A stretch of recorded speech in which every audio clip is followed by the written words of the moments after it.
बक्सर लोकसभा क्षेत्र के ब्रह्मपुर में लोजपा के एक बहुत बड़े बाहुबली नेता हुलास पांडे जी चुनाव लड़ रहे हैं। जरा सुनिए ये लोग कैसा कैसा राजनीति करते हैं। बिहार में स्वच्छता की बात कर रहे हैं। एनडीए का उम्मीदवार कौन है? लोजपा के हुलास पांडे।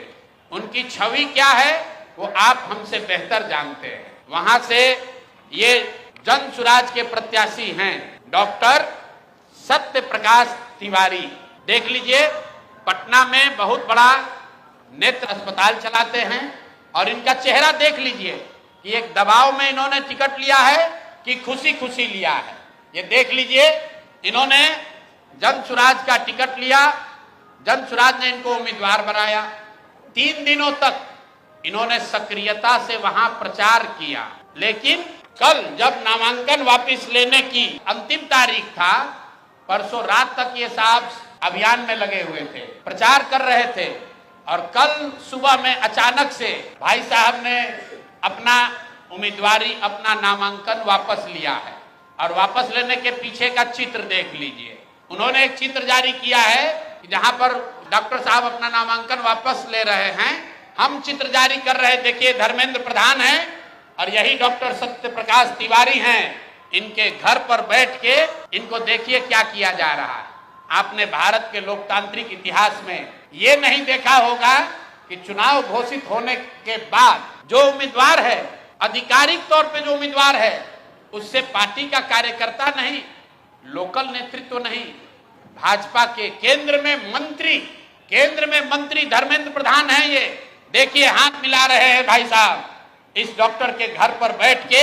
इसको दबाव देकर जबरदस्ती इनसे चुनाव में इनका नामांकन वापस लिया गया है।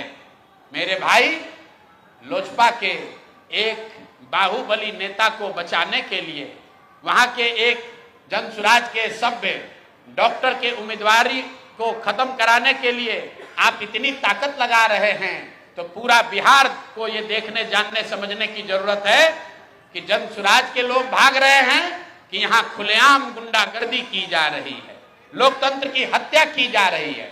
आप बताइए, आप में से कोई भी आदमी, आप सारे पत्रकार, यहाँ देश के भी पत्रकार हैं, पूरे देश के इतिहास में, लोकतांत्रिक इतिहास में आप दिखा दीजिए कि जहां किसी दूसरे पार्टी का घोषित उम्मीदवार, उसके साथ भारत के केंद्रीय मंत्री बैठकर उसको डराकर, समझाकर, कोर्स करके उससे उम्मीदवारी वापस लेने के लिए मजबूर कर रहे हैं। ये चित्र आपके सामने जारी कर रहे हैं। ऐसी गलती इन्होंने सूरत में की थी लोकसभा चुनाव में। आपको याद होगा जब ये लोग 400 पार का नारा दिए थे, तो सूरत में सारे दलों के प्रत्याशियों का नामांकन वापस ले लिया गया था। इस स्वतंत्र भारत के इतिहास में पहली बार ऐसा हुआ कि सूरत में भाजपा का प्रत्याशी बिना चुनाव लड़े ही जीत कर आ गया, लेकिन जनता ने उसका करारा जवाब दिया। जो 400 सीट का दावा कर रहे थे उनको 240 पर निपटा दिया। तो बिहार की जनता को आपके माध्यम से बताना चाहते हैं कि एक सरेआम लोकतंत्र की धज्जी उड़ाई जा रही है, सरेआम उम्मीदवारों को धमकी दी जा रही है, उनको घरों में बंद किया जा रहा है।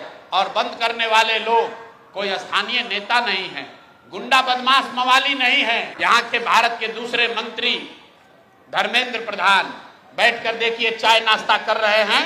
और डॉक्टर साहब बताइए, कोई एक डॉक्टर हिम्मत करके बिहार की व्यवस्था को सुधारने के लिए खड़ा हुआ है, आप उसका हौसला अफजाई नहीं कर रहे हैं, आप उसका विरोध कर रहे हैं। यहां तक तो ठीक है, लेकिन आप उसके घर पर बैठ के उस पर राजनीतिक, आर्थिक, सामाजिक दबाव बना रहे हैं, उसको धमका रहे हैं। ये कहां तक ठीक है? ये बिहार की जनता को देखने और समझने की जरूरत है।